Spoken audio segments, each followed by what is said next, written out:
So,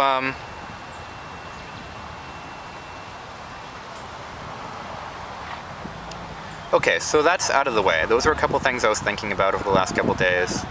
Well, the dream I had last night, but I feel tired now, and I feel anxiety, and when I get into this kind of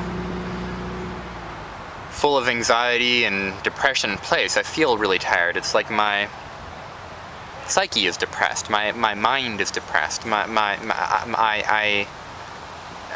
Barbara Kingsolver talked about depression once, or the character in one of her books was thinking about depression as some dough that was pressed in, and when the hand was removed, it kind of stayed that way. And he thought of that as depression. He said, yeah, that fits. I guess I am depressed. So my mind is not active. It's not alert. It's not quick right now. It's just that's how the depression is for me.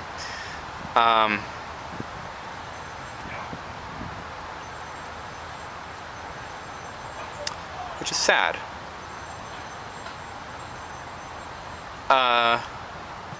Because that's something I value. I mean, that's something I've learned to value. I mean, if you're intelligent,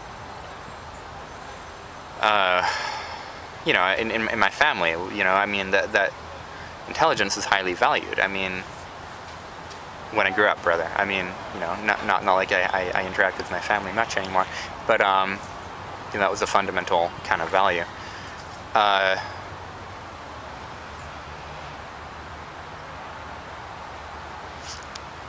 And so I guess it's a frequent concern of mine that I might be losing my intelligence, and certainly I think about not being stimulated. You know, I go into such deep depression that for a long time I just don't have anything that's stimulating to me. The computer games aren't stimulating. That, you know, I lose some of my mental acuity, and certainly I have, because I remember I used to take classes and I didn't need to take notes in class because there was just no danger of me losing anything. I retained everything. And I don't retain everything anymore. I do take notes because they're actually useful to me now. And so that, you know, is certainly a you know, significant difference that can be pointed to. That is a lack of mental acuity. Or lack of intelligence, perhaps. Anyway. What else? So some people have looked at my vlog. That's pretty cool.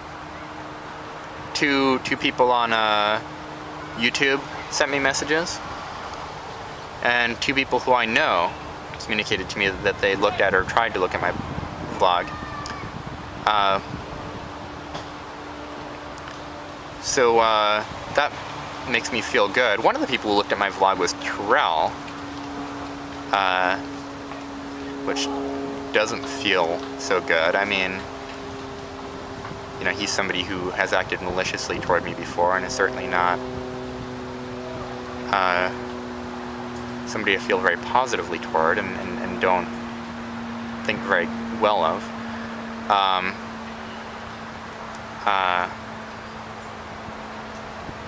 Yeah, it was kind of interesting how he let me know about it. It was like he called me and left this message, and he said, I saw this video of you online and it really interested me, so I watched another one, and I think it's really interesting what you're doing, and there seemed to be almost kind of an implied threat in it. You know, nothing that's really easy to pinpoint, but just like he wanted me to meet with him, and it seemed to be like he was holding him having seen my vlog and knowing something about me from my vlog over me is a potential threat.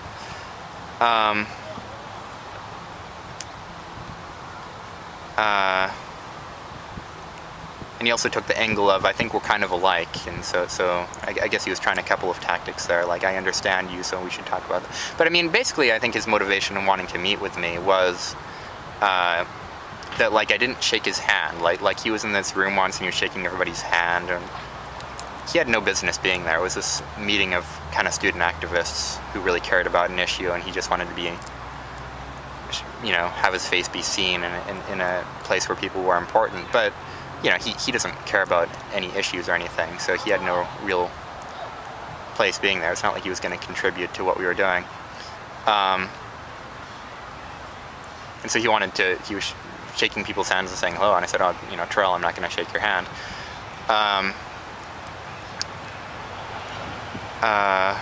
And so I think that affected him. I mean, that's my guess. I mean, that's what I can really see. There might be something, I just can't think of any other reason why he'd be interested in me other than his whole motivation is to, you know, be admired by people, and here's somebody who's very clearly, starkly shown themselves to not admire him, and so he just, that affects him on a deep level, I guess.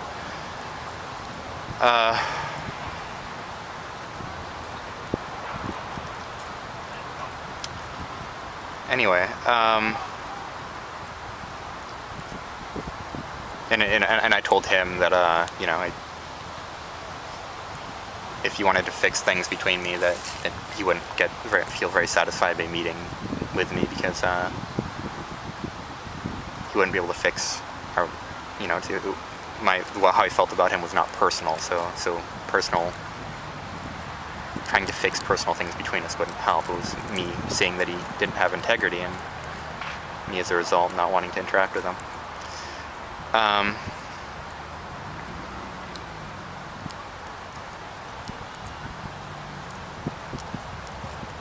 The other person was Trisha.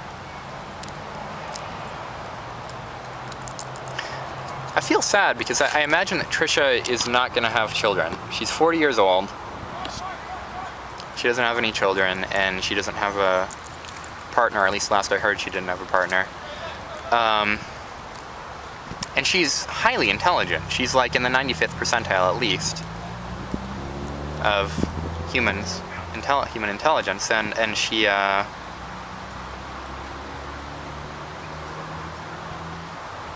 you know, she hasn't made having a child be a priority for her. She isn't willing to have a child unless she can have a father and for the child, and it needs to feel right to her, and it needs to be something she's not compromising on at all, which is respectable. But at the same time, you know, what's really precious and what's very important for us to have as humans is consciousness. You know, I mean, I think, you know, if we're to be the consciousness of the earth, you know, cultivating consciousness within each of us is very important. And intelligence is something that supports consciousness. So, you know, if you're, you know, in the top 5% or higher of, you know, intelligence, I think you have an obligation to have children. You have an obligation to have at least 2 children, you know? So, moral obligation aside, there's something very sad about that being lost, about her not passing on her genes. I kind of considered that I might, and I told her that I was kind of considering the idea of just like, you know, asking her if she'd want to have me as a partner, and that maybe we could have kids, just so that, you know, primarily because, you know, just because that would mean that her genes would not be lost, right? I mean, you know, I also like her a lot. I really enjoy the relationship I have with her. It feels very mature. It feels very healthy, and I like, you know, I respect and admire and whatever her. But you know, I mean, you know, the point she brought up is that she didn't imagine it really working unless there was just a desire to be together that both partners had. And, you know, I mean, that may or may not be true, but you know, I mean, it does kind of feel in a way dishonoring of something in life if you know, it doesn't come from just this proactive just desire to be together, and then the children are a secondary thing.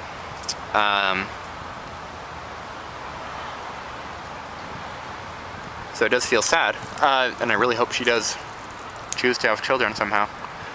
I